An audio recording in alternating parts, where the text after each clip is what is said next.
আজ আমরা করব অধ্যায় 6 অর্থাৎ চক্রবৃদ্ধি সুদ ও সমাহার বৃদ্ধি বা হ্রাস। তো এর আগে আমরা সরল সুদ করে এসেছি। সরল সুদটা বেসিক্যালি কি ছিল, যে কেবলমাত্র আসল বা মূলধনের ওপর যে সুদটা দেওয়া হতো তাকে আমরা বলতাম সরল সুদ। ঠিক আছে, কেবল আসল বা মূলধনের ওপর যে সুদটা দেওয়া হতো সেটা হচ্ছে সরল সুদ। আর চক্রবৃদ্ধি সুদটা কি? নির্দিষ্ট সময় শেষে অর্জিত সুদ মূলধনের সাথে যুক্ত হয়ে ওই সুদ আসল পরবর্তী নির্দিষ্ট সময়ের জন্য নতুন আসল বা মূলধন হিসেবে গণ্য করে পুনরায় যখন সুদ হিসাব করা হয় তখন সেই সুদকে বলে চক্রবৃদ্ধি সুদ। হ্যাঁ, এটা একটুখানি জটিল লাগছে, তো আমি যদি সোজা করে বলি, ধরো তুমি ব্যাংকে 100 টাকা রেখেছো, ঠিক আছে, 1 বছরের জন্য রেখেছো 100 টাকা। আর ধরো 1 বছর পরে তুমি গিয়ে দেখলে যে তোমাকে 10 টাকা সুদ দিয়েছে ব্যাংক। 100 টাকা 1 বছরের জন্য রেখেছো এবং দেখলে গিয়ে 1 বছর পরে 10 টাকা সুদ দিয়েছে ব্যাংক। এবার যদি তুমি আরো 1 বছরের জন্য রাখো, ঠিক আছে, ধরো তুমি ঠিক করলে যে আরো 1 বছরের জন্য তুমি রাখবে, ঠিক আছে, তাহলে তোমার এখন আসল হয়ে যাবে 100 প্লাস 10 টাকা। মানে তোমার 1 বছরে ওই টাকাটা রেখে যত টাকা সুদ পেয়েছিলে সেই সুদটা আসলের সাথে যুক্ত হয়ে এখন তোমার এইটা আসল হয়ে যাবে পরের বছরের জন্য। তুমি এখন এই 110 টাকার উপরে সুদ পাবে। কিন্তু সরল সুদে আমাদের কি হতো, যদি আমরা এরকম হতো যে 100 টাকার উপরে 100 টাকা 1 বছরের জন্য রেখেছি, 10 টাকা যদি সুদ দিয়েছি, তাহলে যদি পরের বছরে যদি রাখতাম তাহলে কিন্তু সেই 100 টাকার উপরেই সুদ দিত আমাদের, ঠিক আছে, আবার 10 টাকা সুদ দিত। কিন্তু এই ক্ষেত্রে চক্রবৃদ্ধি সুদের ক্ষেত্রে আমরা একটু সুদটা বেশি পাবো, ঠিক আছে। তো এটাই হচ্ছে সরল সুদ আর চক্রবৃদ্ধি সুদের ডিফারেন্স। আশা করি তোমরা বুঝতে পেরেছো যে চক্রবৃদ্ধি সুদটা কি। আর এটা কি নির্দিষ্ট সময় অন্তর কিন্তু হতে পারে, ঠিক আছে, এটার একটা পর্ব আছে, মানে হতে পারে যে 3 মাস অন্তর তোমাকে সুদ দিচ্ছে, কি 6 মাস অন্তর, কি 1 বছর। যদি কোথাও যদি কোথাও উল্লেখ করা না থাকে যে কত মাস, মানে সুদের পর্বটা কত, 3 মাস অন্তর সুদ দেয় না 6 মাস অন্তর সুদ দেয়, এটা যদি না লেখা থাকে তাহলে তোমাকে ধরে নিতে হবে যে ওটা 1 বছর বলে দিয়েছে, যে 1 বছর অন্তর সুদ দেওয়া হয়, ঠিক আছে। আরেকটা কি, সমূল চক্রবৃদ্ধি। সমূল চক্রবৃদ্ধি তো আমরা সবাই জানি। সমূল চক্রবৃদ্ধিটা কি? সমূল চক্রবৃদ্ধি এটা কি? এটা হচ্ছে আসল বা মূলধন যাই লেখো না কেন, আসল প্লাস হচ্ছে আমার সুদ বা চক্রবৃদ্ধি সুদ যাই লিখি না কেন, তো আসল প্লাস চক্রবৃদ্ধি সুদ, ঠিক আছে, এটাই হচ্ছে আমার সমূল চক্রবৃদ্ধি। এবার যেমন সরল সুদেও আমাদের একটা ফর্মুলা ছিল যেটা হচ্ছে PRT/100, ঠিক তেমনি চক্রবৃদ্ধি সুদ বার করারও একটা ইজি ফর্মুলা রয়েছে, সেটা আমরা একটু এবার দেখে নেব। সেটা হচ্ছে, ধরো আমি আসল ধরলাম P টাকা, আসল হচ্ছে আমার P টাকা, ঠিক আছে, আর চক্রবৃদ্ধি সুদের হার সেটা হচ্ছে R%, ঠিক আছে, আসল পি আর চক্রবৃদ্ধি সুদের হচ্ছে R%। এবার ধরো আমি প্রথম বছরের ক্ষেত্রে মানে T=1, ঠিক আছে, তাহলে সুদ কত প্রথম বছরের ক্ষেত্রে? সুদ কত? PRT/100 বা PR×1/100, ঠিক আছে। তাহলে সুদ আসল কত প্রথম বছরের পরে? সুদ আসল কত? আসল তো ছিল P, আর সুদ কত বেরোলো? PR/100। তাহলে আমি এটাকে কি লিখতে পারি? P×1 প্লাস R/100, ঠিক আছে, তাহলে এটা লিখতে পারি। তাহলে এইটা যেটা আমার বেরোলো, এই যে P×1 plus R/100, that is equal two আমার কি? দ্বিতীয় বছরের মূলধন, তাই তো। আমি তো সেটাই বললাম যে চক্রবৃদ্ধি সুদ যদি আমরা বার করতে যাই তাহলে সেক্ষেত্রে কি হয়, যে প্রথম বছর যে আমার সুদ পাবো এবং যে আসলটা ছিল সেই আসল আর সুদটা মিলিয়ে যে টাকাটা টোটাল হবে, সুদ আসল যেটা হলো, সেটা হচ্ছে দ্বিতীয় বছরের মূলধন বা আসলে পরিণত হবে, ঠিক আছে। তখন আমরা এইটার উপরে আবার সুদ পাবো। তাহলে দ্বিতীয় বছরের শেষে আমরা সুদ কত পাবো? সেই একই, ঠিক আছে, ফর্মুলা যে PRT/100। তো এখন P কত? P হচ্ছে P×1 প্লাস R/100, ঠিক আছে, আর সুদের হার তো সেই সেম আছে, আর বছর তো এখন 1 বছর, যেহেতু পরের 1 বছরের জন্য আমি বার করছি, তাহলে এটা হলো আমার ঠিক আছে, তাহলে সমূল চক্রবৃদ্ধি বা সুদ আসল এইটা কত দ্বিতীয় বছরের শেষে? সেটা হচ্ছে পি ইন্টু 1+r/100, যেটা কিনা হচ্ছে মূলধন ছিল দ্বিতীয় বছরের, প্লাস সুদ। সুদ এই যে যেটা লেখা রয়েছে লিখে দিলাম আমি, হয়ে গেল। তাহলে আমি যদি দুটো থেকেই কমন নিই, পি ইন্টু 1+r/100, তাহলে এখানে কি পড়ে রইল 1, এখানে প্লাস এখানে হচ্ছে r/100। ঠিক আছে, তাহলে এখানটায় কি হলো, পি ইন্টু 1+r/100 তার হোল স্কোয়ার হলো। ঠিক তেমনি যদি আমরা 3 বছর পরে যদি আমরা সুদ আসল বার করি, ঠিক তেমনি এর মাথায় 3 আসবে। ঠিক আছে, তো এরকমই মানে যদি 4 বছর পর যদি আমি সুদ আসল বার করি, তাহলেও এর মাথায় 4 আসবে। ঠিক আছে, তো এরকম ভাবেই এটা চলবে। তাহলে আমরা একটা ফর্মুলা লিখতেই পারি। ধরো যদি n বছর ধরি, আমরা কিন্তু সরল সুদের যে ফর্মুলাটা পড়েছিলাম সেটা ছিল সুদ, আর এটা কিন্তু সুদ আসল নিয়ে। ঠিক আছে, তাহলে n বছরের যদি আমি সমূল চক্রবৃদ্ধি বার করি, তাহলে কি হবে, এর মাথায় n হয়ে যাবে। এই যা রয়েছে সব সেমই থাকবে। দেখো যখন আমি প্রথম বছরের ক্ষেত্রে বার করেছিলাম সুদ আসল, তখন এর মাথায় কিছু ছিল না। কিছু ছিল না মানে কি, এক ছিল। আর এখানটা দ্বিতীয় বছরের বার করেছি, তাই জন্য মাথায় 2, তৃতীয় বছরের বার করলে 3। ঠিক আছে, অ্যান্ড সো অন, এরকম ভাবেই চলবে। তো n বছর পরে সমূল চক্রবৃদ্ধি কি হবে, p ইন্টু 1+r/100, তার মাথায় হচ্ছে n। ঠিক আছে, যেখানে n হচ্ছে সময়। তো এরপরেই আরো রয়েছে যে যদি 3 মাস পরে সুদ দেয় কি 6 মাস পরে সুদ দেয়, মানে যদি এরকম অন্তর দেওয়া থাকে, সুদের পর্ব দেওয়া থাকে, ঠিক আছে, তাহলে ফর্মুলাটা কি হবে, তো সেটা আমরা পরে জানবো। এই রিলেটেড যে অঙ্কগুলো আছে সেগুলো আমরা করে নেব ফার্স্টে। তো চলো স্টার্ট করি। প্রথম অঙ্কটা কি বলেছে দেখে নি। আমার কাছে 5,000 টাকা আছে। আমি ওই টাকা একটি ব্যাংকে বার্ষিক 8.5% চক্রবৃদ্ধি সুদের হারে জমা রাখলাম। 2 বছরের শেষে সুদে আসলে মোট কত টাকা পাবো? তাহলে আমাকে আসল, চক্রবৃদ্ধি সুদের হার এবং সময় এই তিনটেই বলে দিয়েছে। আমাদের শুধু সুদ আসলটা বার করতে হবে, শুধু ফর্মুলায় ফেলে দেবো, তাহলেই হয়ে যাবে, খুব ইজি। আমরা এটা করছি কিন্তু 6.1 কোষে দেখি। তো আসল ইকুয়াল টু 5,000 টাকা, তারপরে হচ্ছে চক্রবৃদ্ধি সুদের হার, সেটা হচ্ছে r, that is equal two 8.5%। তারপরে বলে দিয়েছে আমাদের সময়, সময় হচ্ছে n, সেটা বলে দিয়েছে আমাদের 2 বছর। তাহলে 2 বছরের শেষে সুদ আসল equal to p into 1+r/100 two the power n, তাই তো? তাহলে 5,000 ইন্টু 1+ r এর জায়গায় হচ্ছে 8.5/100 টু দি পাওয়ার 2। ঠিক আছে, তাহলে এখানে যদি আমরা করি, পয়েন্টটা তুলে দিয়ে যদি নিচে 1000 লিখি, তাহলে কিন্তু কাটাকুটি হয়ে যায়। যদি 5 দিয়ে করি হয় 17, আর এখানে যদি 5 দিয়ে করি হয় 5 দুগুণী 10, 00। আর এখানটা যদি করি তাহলে হয় 200, আর উপরে হয় 217। এখানে 200, 200 একে 200, আর এখানে হচ্ছে 17। ঠিক আছে, তাহলে আমরা এটা চেষ্টা করব যত সম্ভব ছোট করে আনার, না হলে ভীষণ বড় একটা গুণ করতে হবে আমাদের। তাহলে আমরা 0 কেটে দিলাম এখানে, আর এখানে 0 কেটে দিলাম, আর হচ্ছে 5 4 20, আর কাটাকুটি যাবে না আমাদের এবারে সিম্পলি গুণ করে দিতে হবে। 217 এর সাথে 217, আর 4 দুগুণী 8। তো এখানে হচ্ছে 4 দুগুণী 8, আর 217 গুণ করলে হয় 47089।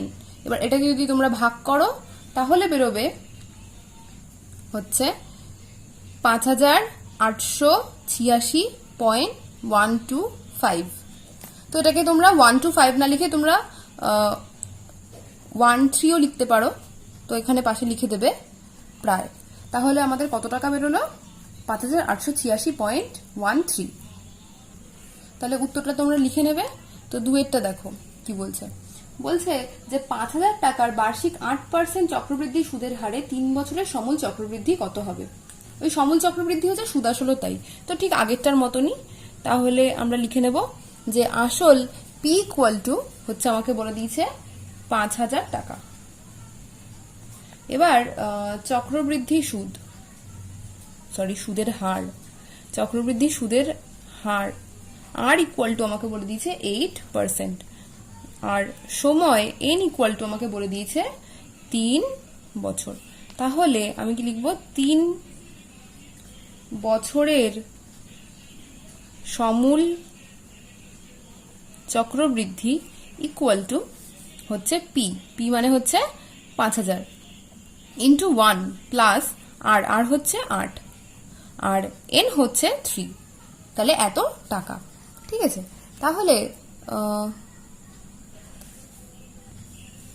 তাহলে এখানটা যদি আমরা কাটাকুটি করি, 4 দুগুণি 8 আর 4 দুগুণি 8, 4 5 20, তাহলে এখানটায় হয় 1 প্লাস 2/25 তার হোল কিউব।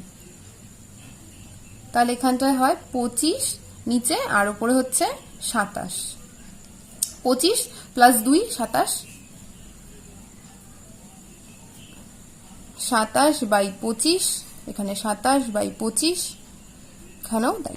যদি 25 দিয়ে করো, 25 দুগুণি 50 আর শূন্য বসে গেল, 25 দিয়ে যদি আবার করো 25 8 হচ্ছে 200, আর কিন্তু আমার কাটাকুটি যাবে না। তাহলে সিম্পলি এখন আমাকে নিচে 25 রাখতে হবে আর উপরে আমরা গুণ করে দেবো।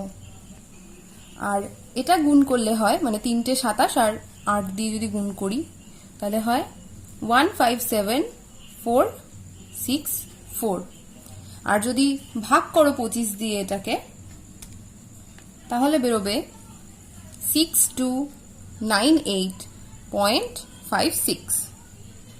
তো 3 বছরের সমূল চক্রবৃদ্ধি আমার কত বেরোলো?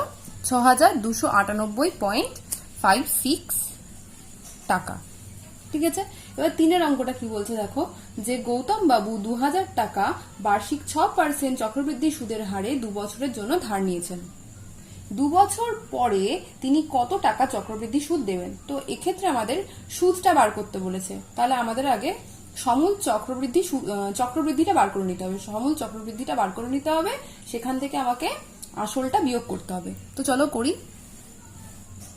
তো দেখো আমি লিখে নেব আগে আমাদের কি কি বলে দিয়েছে। আমাদের বলে দিয়েছে আসল, যেটা হচ্ছে 2000 টাকা। আর কি বলে দিয়েছে? সুদের হার, চক্রবৃদ্ধি সুদের হার, আর ইকুয়াল টু আমাদের বলে দিয়েছে 6%, আর সময় এন ইকুয়াল টু আমাকে বলে দিয়েছে 2 বছর। তাহলে 2 বছরের সমূল চক্রবৃদ্ধি হচ্ছে P into 1 plus R by 100 to the power N. তাহলে পি এর জায়গায় 2000 into 1 plus R by 100 to the power N মানে 2। তাহলে এটা যদি তোমরা করো তাহলে কত হয়? 2 3 6 আর 2 যদি করো তাহলে 50। তাহলে ওপরে হচ্ছে 53 আর নিচে হচ্ছে 50। 53/50 ইন্টু 53/50, যেহেতু মাথায় স্কোয়ার আছে। ঠিক আছে, এবার যদি কাটাকুটি করি, 0 0 কেটে গেল, 5 দিয়ে যদি করি 5 4 20। তো এবার 53 ইন্টু 53 ইন্টু 4 করলে হয় 11236, আর নিচে রয়েছে 5। যদি 5 দিয়ে ভাগ করো এটাকে তাহলে বেরোবে 2247.2 হচ্ছে 2247.2 টাকা। তাহলে আমার চক্রবৃদ্ধি সুদ ইকুয়াল টু সমূল চক্রবৃদ্ধি মাইনাস আসল। তাহলে সমূল চক্রবৃদ্ধি বেরিয়েছে 2247.2 মাইনাস আসল মানে হচ্ছে 2000। তাহলে এটা কত বেরোলো? 247.2 টাকা। চারেরটা কি বলেছে দেখো, যে 30,000 টাকার বার্ষিক 9% চক্রবৃদ্ধি সুদের হারে 3 বছরের চক্রবৃদ্ধি সুদ নির্ণয় করি। ঠিক আগের অঙ্কটার মতনই। তো আমাদের কি কি বলে দিয়েছে? বলে দিয়েছে আসল পি ইকুয়াল টু 30,000 টাকা। আর কি বলে দিয়েছে? চক্রবৃদ্ধি সুদের হার আর ইকুয়াল টু হচ্ছে 9%। আর সময় n ইকুয়াল টু আমাদের বলে দিয়েছে 3 বছর। তাহলে 3 বছরের সমূল চক্রবৃদ্ধি ইকুয়াল টু পি ইন্টু মানে 30,000 ইন্টু 1 প্লাস 9/100⁻3।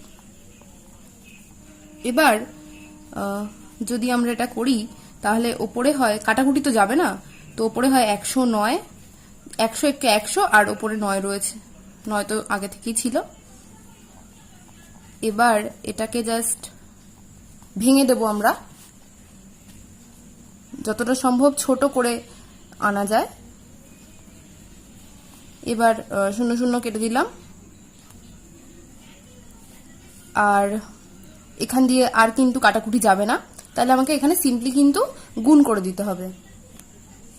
তো যদি তোমরা এটা গুণ করো তাহলে আসে 3885087 আর বাই 100।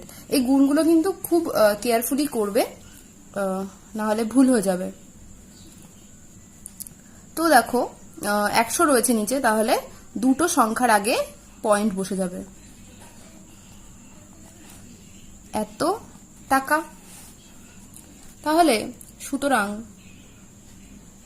3 বছরের চক্রবৃদ্ধি সুদ ইকুয়াল টু পি ইন্টু কি লিখছি, 3 বছরের চক্রবৃদ্ধি সুদ ইকুয়াল টু সমূল চক্রবৃদ্ধি মাইনাস হচ্ছে আসল। তাহলে এটা কত বেরোলো? 8,850.87 টাকা। তাহলে দেখো 5এরটা কি বলছে, যে বার্ষিক 5% চক্রবৃদ্ধি সুদের হারে 80,000 টাকার 2.1 বছরের সমূল চক্রবৃদ্ধি কত হবে তা হিসাব করে লিখি। তাহলে আসল আমাকে বলে দিয়েছে, যেটা কিনা বলছে 80,000 এত টাকা। আর কি বলে দিয়েছে? চক্রবৃদ্ধি সুদের হার, দ্যাট ইজ ইকুয়াল টু আমাদের বলে দিয়েছে 5%। আর কি বলে দিয়েছে? সময়। এবার এটা দেখেই মানুষ ঘাবড়ে যাবে যে এটা তো এরকম ভগ্নাংশ দেওয়া রয়েছে, তাহলে কি করে হবে? তো দেখো কি করে হবে। তো আমরা ফার্স্টে কি করব, আমরা হচ্ছে যে আমাদের পূর্ণ সংখ্যা যেটা দিয়ে দিয়েছে মানে 2, সেটার আমরা সমূল চক্রবৃদ্ধিটা বার করে নেব। তাহলে কি লিখবো আমরা? 2 বছরের সমূল চক্রবৃদ্ধি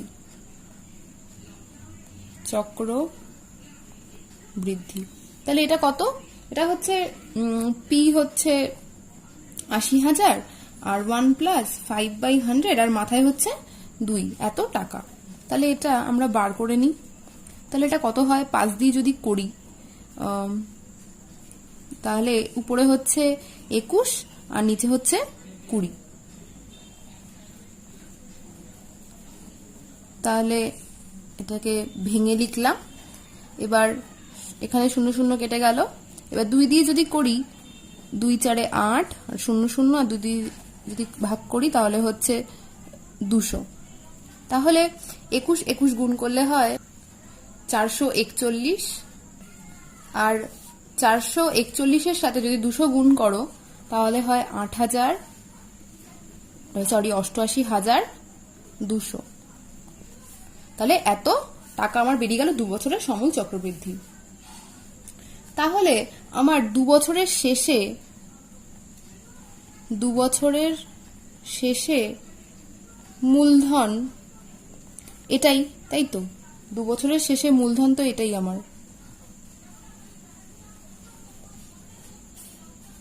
এবার আমি হচ্ছে পরবর্তী হাফ যে বছর বলে দিয়েছে আমাকে সেটা আমি বার করব, যে হাফ বছরের সুদ। এক্ষেত্রে আমরা কিন্তু চক্রবৃদ্ধি সুদের যে ফর্মুলাটা, ঠিক আছে, সেটা কিন্তু আমরা ফেলবো না। কেন? কারণ দেখো আর তো হাফ বছরই বাকি রয়েছে না, তো সেটা তো সরল সুদে ফেললেই বেরিয়ে আসবে। এখন তো আর মানে এমনটা নয় যে ওই হাফ বছরের টাকাটা আবার আমি আরো কিছু সময়ের জন্য রাখবো, এমনটা তো নয়। এটাই তো লাস্ট রয়েছে, এই হাফ বছরটাই তো রয়েছে লাস্ট। তো কি লিখবো? পি হচ্ছে 88,200, আর হচ্ছে আমার 5%, আর সময় হচ্ছে আমার হাফ বছর। তাহলে লিখে দিলাম। তাহলে এবার যদি কাটাকুটি করি আর 2 দিয়ে যদি করি, 2 4 8, 2 4 8, 2 1 2, তাহলে এটা গুণ করলে হয় 2,205 টাকা। তাহলে 2 পূর্ণ 1 2 বছরের সমূল চক্রবৃদ্ধি ইকুয়াল টু, এই যে আমার 2 বছরের যে সমূল চক্রবৃদ্ধিটা হয়েছিল আর এই যে হাফ বছরের সুদটা আমি পেলাম, সেটা দুটোর আমি যোগ করে দেবো। 88,200 প্লাস 2,205, তাহলে এটা যোগ করলে হয় 90,405 টাকা। তাহলে 2.5 বছরের সমূল চক্রবৃদ্ধি কত বেরোলো? 90,405 টাকা। এবার 6টা কি বলছে দেখো, ছন্দা দেবী বার্ষিক 8% চক্রবৃদ্ধি সুদের হারে কিছু টাকা 2 বছরের জন্য ধার করেন। চক্রবৃদ্ধি সুদ 2,496 টাকা হলে ছন্দা দেবী কত টাকা ধার করেছিলেন নির্ণয় করুন। তাহলে আমাকে এখানে আসল বার করতে হবে এবং এখানটায় সময় চক্রবৃদ্ধি সুদের হার আমাকে বলে দিয়েছে, ঠিক আছে। তাহলে আমি প্রথমে ধরে নিই, যে ধরি আসল ইকুয়াল টু পি টাকা, ঠিক আছে। আর আমাকে কি কি বলে দিয়েছে সেগুলো আমি একবারে লিখে নিই, যে সময় এন ইকুয়াল টু 2 বছর, তারপর চক্রবৃদ্ধি সুদের হার আর ইকুয়াল টু 8%। তাহলে হচ্ছে 2 বছরের সমূল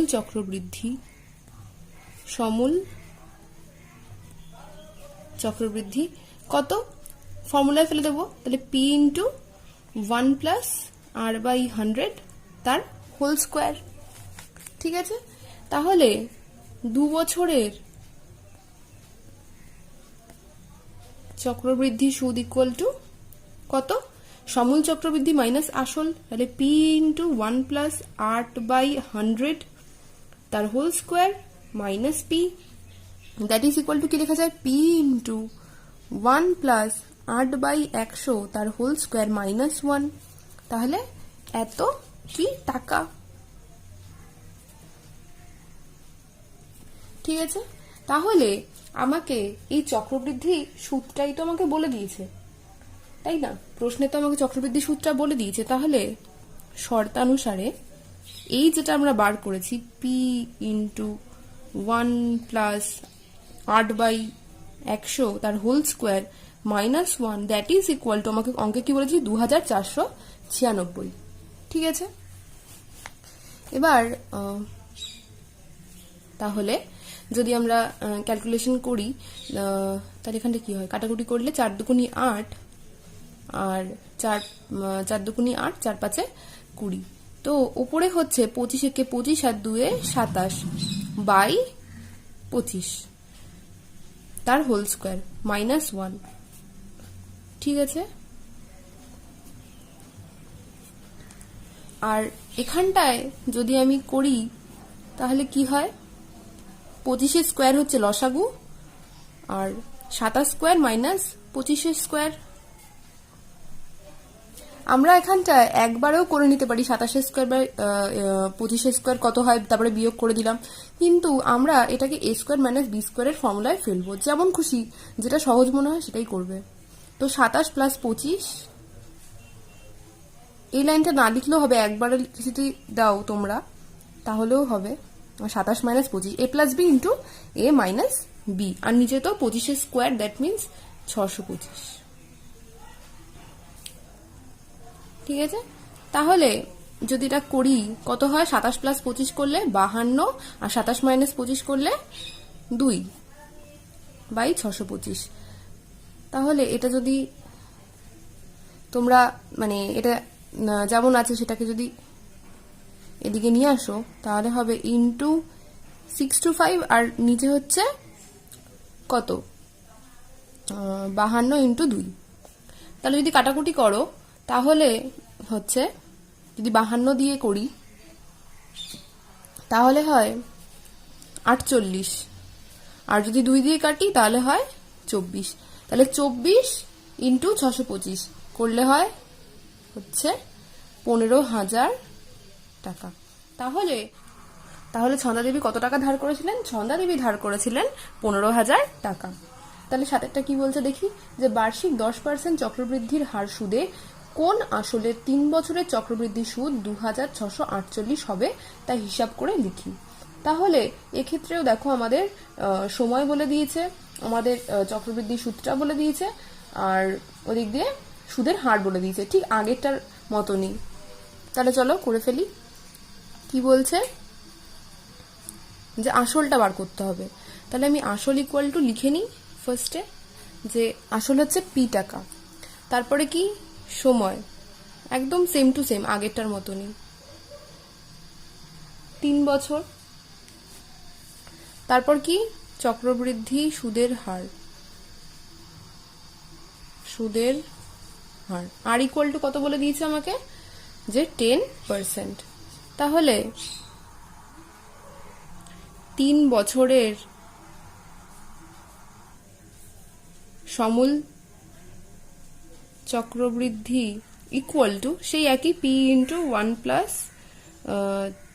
10/100 তার হোল কিউব। তাহলে যদি এখানটা আমি করি তাহলে 10 দিয়ে যদি করি তাহলে 10 10 100 হয় আমরা জানি, তাহলে ওপরে হচ্ছে 11/10। ঠিক আছে, আর এখানে যদি করি চক্রবৃদ্ধি সুদ, তাহলে সমূল চক্রবৃদ্ধি মাইনাস আসল, তাহলে পি ইন্টু 11/10 তার হোল কিউব মাইনাস পি, তাহলে এটা হচ্ছে পি যদি কমন নিই তাহলে এটা পড়ে থাকলো। ঠিক আছে,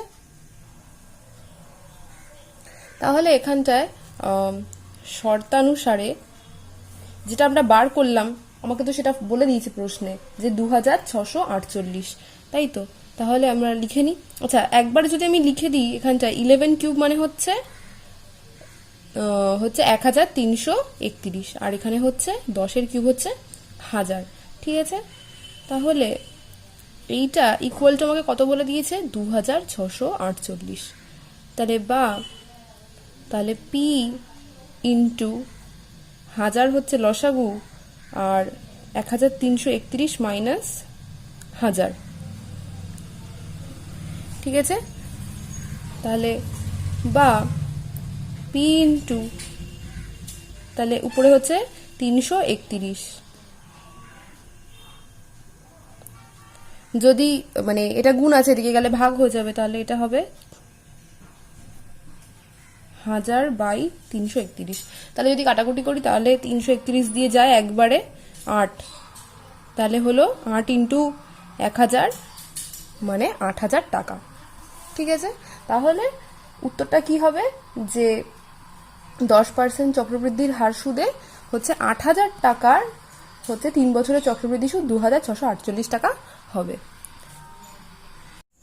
8 অঙ্কটা কি বলছে দেখো, যে রহমত চাচা বার্ষিক 9% চক্রবৃদ্ধি হার সুদে কিছু টাকা সমবায় ব্যাংকে জমা রেখে 2 বছর পরে সুদে আসলে 29,702.50 টাকা ফেরত পেলেন।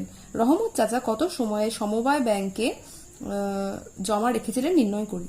তো আমাদের সুদের হার বলে দিয়েছে, আমাদের সময় বলে দিয়েছে, আমাদের সুদ আসলও বলে দিয়েছে, শুধু বার করতে হবে আসলটা।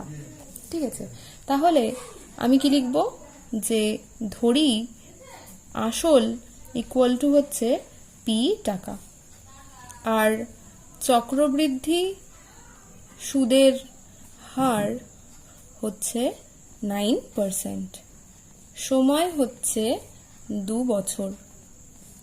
তাহলে কি লিখব, যে 2 বছরের সমূল চক্রবৃদ্ধি that is equal two P into 1 plus 9/100 তার হোল স্কোয়ার। তাহলে হলো, দেখো আমাকে অঙ্কে তো এটাই বলে দিয়েছে না, আমাদের সুদ আসলটাই তো আমাদের বলে দিয়েছে, সুদ আসল আর সমূল চক্রবৃদ্ধি তো একই জিনিস, তো ওটাই তো আমাদের বলে দিয়েছে। তাহলে শর্তানুসারে এই যে আমরা এটা লিখেছি পি ইন্টু 1 প্লাস 9/100 তার whole square that is equal to 29702.50। তো এটা যদি আমরা করি তাহলে আমার কত হয়, 109, আর নিচে হচ্ছে 100, তো that is equal two 29720.50। So P equal to 2970250, আচ্ছা 0.50 ইন্টু, এটা গুণ আছে এখানে, এখানে উল্টে যাবে এখানে এলে, তাহলে 100 স্কোয়ার বাই 109 তার স্কোয়ার। তাহলে যদি এবার আমরা কাটাকুটি করি, আচ্ছা পয়েন্টটা যদি আমি তুলে দিই তাহলে হয় নিচে 100, আর এখানটায় হচ্ছে 100 ইন্টু 100 আর 109 ইন্টু 109। ঠিক আছে, এবার 100 কেটে দিলাম, আর 109 দিয়ে যদি এটাকে আমরা কাটি তাহলে হয় 27250। ঠিক আছে, আর এগেন যদি আমি 109কে আবার এটা দিয়ে কাটি তাহলে হয় হচ্ছে 250 মানে 250, তাহলে 250 ইন্টু 100 হচ্ছে 25,000। তাহলে রহমত চাচা কত টাকা সমবায় ব্যাংকে জমা রেখেছিলেন, 25,000 টাকা জমা রেখেছিলেন। তো আজকে এ পর্যন্তই, নাহলে ভিডিওটা অনেক লম্বা হয়ে যাবে। পরের ভিডিওটায় আমরা বাকি অঙ্কগুলো করব। তো thank you for watching. If you like, hit the like button, share with your friends and subscribe my channel.